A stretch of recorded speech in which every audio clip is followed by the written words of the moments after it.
Ladies and gentlemen, all right, ladies and gentlemen, I am here with our champion from the Mortal Kombat tournament, Philip. So, Philip, how do you think the tournament ran today? I think it was a rather modest turnout, about 6 people. You gotta start small before the scene starts really branching out. That's just how the fighting games scene has been ever since Street Fighter 2 came out. And this is grassroots and doing everything from small. If it's just like a few friends, that's usually how it goes. And eventually, as things pan out, you start getting the word out. You can get a bigger scene. You get people of varying skill levels, so everybody can start developing together, and it makes for a more fun environment whenever you're local because you have that human element there with you. Because whenever you're online, you can still have just as much of a close friendship with the people you're playing with, but then also you'll have issues with this. Like, the game changes depending on matchups because like there's latency and problems. There's not rollback netcode and stuff like that. But in general, it's a pretty good turnout. I'm happy with it. Awesome. So, what do you think about your opponents? Do you think they put up a good fight today? Oh, hell yeah. Like, they did a fantastic job. Everyone that came out was, because I had to miss out in the last tournament that I happened last weekend. So what ended up happening is that I just had to win. Yeah. Before that, I came through and I was my first tournament for Mortal Kombat. I first participated in a Third Strike tournament last year at Boss Battle Games in Castleton, and that I got thrashed. Nah. But in this instance, that I showed everybody what you can do with the game, with the combos and this understanding character matchups. And I'm still learning because everybody else was playing characters that I'm not too familiar with. Mia playing Aaron Black. Aaron Black players kind of make me nervous.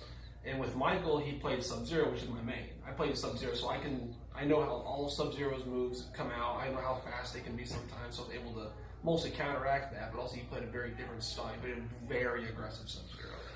All right. Well, do you have any commentary on how you think the tournament could be better? Anything like that?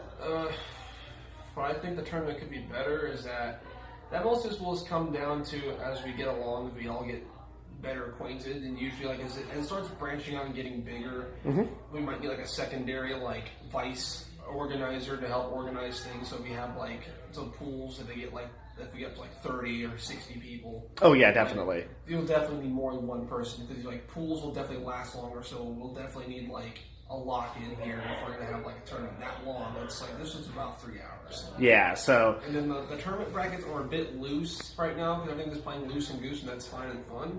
Just like as the time goes on, we might end up doing more professional stuff. That's what I think. Well, of course. Well, thank you for letting me interview you, and I hope you come back. I will. I'm here with Patrick. He had just won our weekly Yu-Gi-Oh! Tournament at the Gamers Cave. I gotta ask, how do you feel? Memed out. Memed out? Yeah. I played mostly a meme. It was mostly just to mess with everybody and have some fun. And it's just a turbo and protect the castle, so I honestly had no expectation of winning. I mean, that's the best kind of game, isn't it? You come in swinging, but you're having fun. Oh yeah, it was a good time. It was a lot of fun. It was a really good turnout. This is our second tournament post-COVID. So we had 9 players, it was 4 rounds. It was really good. It was a good turnout. That's good. Was there anything specific in your deck that helped you win this time around?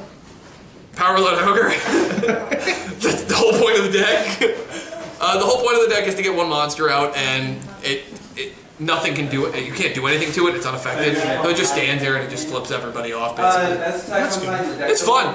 Was there any games that you felt like might have been close matches or close calls that you might have been able to win? So, what my round 2 matchup was a going second deck, which can be a problem. I bricked game 2, so I wasn't able to do anything. And that was the biggest problem of the event, honestly, was that I'm running... The way the deck is built, there's a lot of ways to not be able to play, to open unplayable. So I had to open playable with my Protected Castle stuff. It wasn't a perfect blend, if you will, but it's a lot of fun, and because of those Protected Castle things, I was able to grind out games and win games I should not have. Which is mean, if you will. I think last week we were talking about how a number of players usually goes for like the insta-kill kind of decks. Yeah, a lot of none of them go second. Long game. Yeah, this was either set up a board that you literally cannot break and do it multiple times. Like in round 3, I was able to summon 3 of those untouchable creatures. Just cuz. Good stuff on the board. It just sits there and says you don't get to play. Well, you can play, but you're not going to do anything to me, which is rude. It was still very Ghost second heavy, but it's good. As you were talking about, you had a couple matches that were very good. Was there anything you wish you could change? Any type of misplays you may have made on accident? It wasn't so much misplays. It was just I wish I didn't brick so much. Like, I opened without my way to do what the deck is designed to do. So I'm just sitting there playing protect the castle, and in this case, it's protect myself. Yeah. It's just blind abandonment. But I was in round 1 round 2 able to take a brick hand, which had no combo, and dig into combo just because they were doing stuff. So sometimes it works out.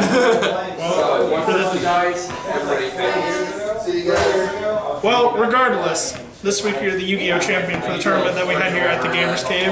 I hope to see you and everyone else that'll be here next week. I hope everyone has a good evening. Good luck to next week. Thanks, man. On the tiles that's closest to that. Hi everybody, Patrick here with the Gamers Cave, and I'm here today with Jacob, who won our Pokemon tournament this evening. So, what'd you play? How you feeling? I played Pikachu Zekrom, Okay. and it's a pretty good tournament.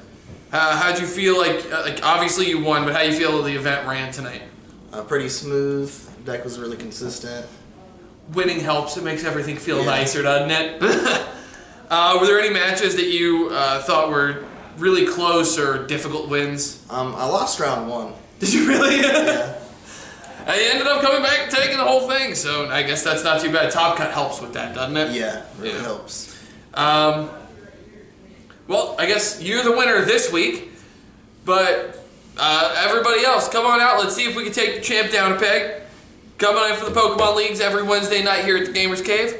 Anything else you want to say before we sign out? Not really. I mean, deck profile pretty much explains it all. Pretty much covers all the bases. So make sure to look for that on Wednesday, and we'll see you guys next time. Peace.